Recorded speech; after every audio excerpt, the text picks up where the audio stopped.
Greetings YouTube and YugiTubers, ZeroMagnumX here with another update of Arming the Meklords. This is episode 2. In this segment we're going to describe some of the do's and don'ts. So we'll get right to it. Alright, Meklord strategy has been played around with in various ways. Lots of cards have been, done because it's a theme. They've been used in different ways, from skill to, the basic army here and everything else. But a lot of decks try to cram 3 of each of what you're seeing in front of your face in, and even skill, or 2 Granule, 2 Weisel, 2 skill Emperors, and 3 each of the baby Meklords, and then they go to a further step of putting in this guy. Okay, Mechanical is really cool. He's a really neat card, and he's huge.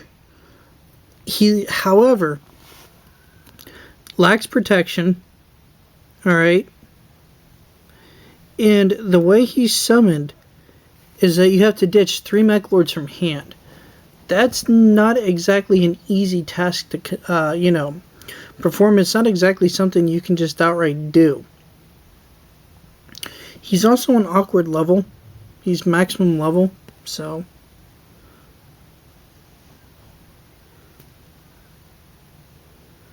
yeah, he's 12th level. So you can't synchro him off if he would be in the way. There's not much you can do to protect him. He's light type, so you could try Honest, but that would take requirement of room space. His effect isn't bad. I'll read it for you, for those who don't know. It says, this card cannot be normal summoned or set. This card cannot be special summoned except by sending 3 other Meklord monsters from your hand to the graveyard. That first is important because if they're using anything that would, remove from play, banish, whatever, he can't be summoned then. Once per turn, you can select a synchro monster your opponent controls and equip it to this card. This card gains attack equal to the equipped monster's combined attack. That means he's allowed to absorb multiple synchro monsters.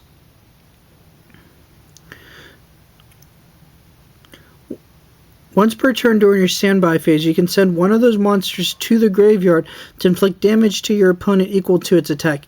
You cannot conduct your battle phase during the turn. Okay, so basically he's a big beat stick, and he's very rough to get out. In Meklords, I found that, Ancient Gear Chilotron Dragon works better, as well as, Malefic Cyber End Dragon over this guy. So, he's big, he's neat, it's cool to use him, he's nice and shiny, amazing artwork, it's one of my favorite looking artwork cards. But I think if you're going to do Meklord decks, he's probably better for collector purposes than actual gameplay, if you're building Meklords competitively. Alright, up next, the super rare of the set. And I'll put it to you this way. That's how valuable I thought he was. This card is what I considered the Deceiver of Extreme Victory. Those who are trying Meklords out want to try him out. That is Meklord Astro Dragon Asterisk. I think that's how you say his name. Yeah, Asterisk. Okay, he's really cool looking, unique as a card design. Interesting to use, but I don't think he's that efficient. Here's why. His summoning requirements tend to be a problem. And I'll read that to you. This card cannot be normal summoned or set. This card can only be special summoned by controlling 3 or more face-up Meklord monsters. When this card is special summoned, you can select any number of face-up Meklord monsters you control except this card and send them to the graveyard. This card gains an attack equal to the total original attack of those monsters sent to the graveyard by this effect. While this card is face-up on the field while a synchro monster is special summoned, you can inflict 1,000 points to the player that summoned that synchro. Or sorry, you have to inflict 1,000. So it can burn you if you decide to ever synchro summon. and you have to have 3 Meklords on the field. This requires you giving up power cards like Granule, Weisel, and your baby Meklords that could be used for Xyz or be used for Synchro Materials in place of a big beater like him. I don't think they're the wisest picks for a deck like that. Okay, next I'm going to cover a couple of cards to talk about. But that's going to be in the next segment, so these, segments aren't too long.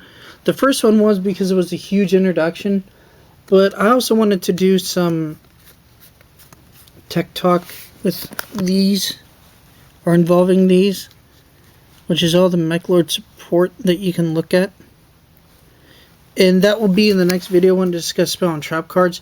This segment was mostly dedicated to these 2 monsters, which I've seen in like every Meklord deck. So, the other one I'm going to discuss, though, here is finally Meklord Emperor's skill. Alright, I don't have one. I'm probably going to actually get one, just because I like to collect these guys, the Meklords. So I'll probably have it in my possession for collection purposes, but outside of that, probably nothing else. Regarding skill, I used it. It was a cool card whenever I had it. He's rather interesting. The only reason I really wanted him is because he came out before Granule did, and he gave me another Meklord to use. So those are reasons why I used him, because Weisel wasn't out, and Granule, well, he was freshly out, or not out. So being that I wanted to build the deck, I used Skill. Skill's ability allows you to send the Synchro monster that is equipped to him to attack directly. Normally this would be wonderful. However, the problem is that he has the downside that he's the only one that can attack. Weisel and Skill both are the only Meklord or monsters that can attack when they're on your side of the field. The benefit behind having Weisel is that he plays a role in stun. He stops big spell cards from hurting you. Granule is the advantage because he just gets big, he can special summon the Synchro monster so you can use its abilities, and he can attack with other monsters to produce an OTK. Skill is just to direct attack. That's not good for just a straight 2200. It can produce a win condition, that doesn't mean you should use it competitively. So if you guys are going to be serious about Meklords, I don't suggest using those. Alright, well stay tuned for kind of the second half of this in episode 3. This is Armin the Meklords, episode 2, the do's and don'ts of Meklords. Alright, ZeroMagnumX out.